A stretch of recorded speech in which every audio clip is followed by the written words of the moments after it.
Election commission of India ने शुक्रवार को बिहार विधानसभा चुनाव की तारीखों का ऐलान कर दिया। अब आप सोच रहे होंगे कि बिहार के चुनाव की खबर मैं यहां क्यों बता रहा हूं, आखिर इसका कनेक्शन यहां यूपी तक पर कैसे। दरअसल लोगों को उम्मीद थी कि आयोग बिहार के साथ साथ उत्तर प्रदेश में विधानसभा उपचुनावों का भी ऐलान करेगा, और यह कोई अंदाजा नहीं था। इस संबंध में चुनाव आयोग ने पहले भी ऐलान किया था कि बिहार के साथ ही यूपी और बाकी राज्यों में होने वाले उपचुनाव की घोषणा कर दी जाएगी। लेकिन chief election commissioner Sunil Arora ने कहा कि चुनाव आयोग 29 सितंबर को देश के बाकी राज्यों में उपचुनाव की घोषणा करेगा। यानी अब यूपी में चुनाव की तारीख का ऐलान 29 सितंबर को होगा। हम किसी स्टेट का यहाँ नाम इस प्लेटफॉर्म से लेना चाहते, लेकिन जो भी हमारे पास पत्र आए हैं, स्पेशली कुछ सदर्न स्टेट से आए हैं, डीप सदर्न स्टेट से भी आए हैं, उनके अपने अपने आर्गुमेंट्स हैं। वो पत्र लास्ट 3 या 4 दिन में ही आए हैं ज्यादातर, और मैक्सिमम लास्ट 1 वीक में।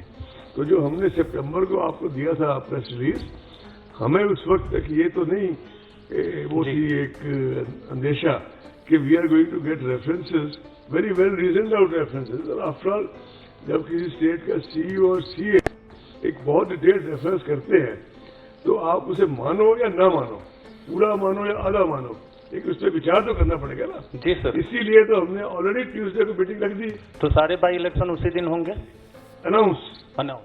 आइए अब बात करते हैं उत्तर प्रदेश की उन 8 विधानसभा सीटों की जिस पर उपचुनाव होने हैं। उनमें से 2017 के चुनाव के नतीजों के मुताबिक 6 भाजपा के पास रही, जबकि 2 सीटें सपा के पास रही। इन 8 सीटों में से 5 सीटें मौजूदा विधायकों के निधन के कारण खाली हुई हैं। इनमें से 4 भाजपा के, जबकि 1 विधायक सपा के थे। 2 सीटें विधायकों की सदस्यता खत्म होने के कारण खाली हुई हैं। इनमें से 1 भाजपा के हैं और 1 सपा के हैं, जबकि 1 सीट टुंडला की सीट से विधायक एसपी बघेल के 2019 में सांसद बनने से यह सीट खाली हुई है। तो आइए सबसे पहले बात करते हैं मल्हनी जौनपुर की। जौनपुर की यह सीट बहुत अहम है। 2017 के विधानसभा चुनाव में यह सीट सपा ने जीती थी। पारसनाथ यादव यहां के विधायक थे। इनके निधन के कारण यह सीट खाली हुई है। इस सीट पर उनके बेटे लकी यादव के चुनाव लड़ने की प्रबल संभावना है। यादव और ठाकुर बाहुल्य इस सीट पर एक बड़ा फैक्टर बाहुबली धनंजय सिंह का भी है। दूसरे नंबर पर बात करते हैं बंकर मऊ की, जो कि उन्नाव में है। रेपकांड में दोषी साबित कुलदीप सिंह सेंगर की सदस्यता जाने के कारण यह सीट खाली हुई है। भाजपा के कुलदीप सिंह सेंगर 2017 के चुनाव में यहां से विधायक चुने गए थे।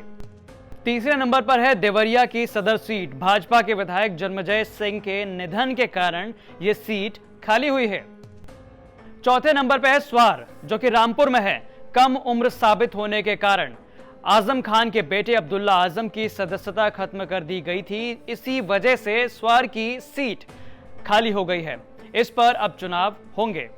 5वें नंबर पर है टुंडला, जो कि फिरोजाबाद में है। एसपी सिंह बघेल के भाजपा से सांसद बनने के बाद यह सीट यहां खाली हुई थी। अब इस पर चुनाव होने वाले हैं।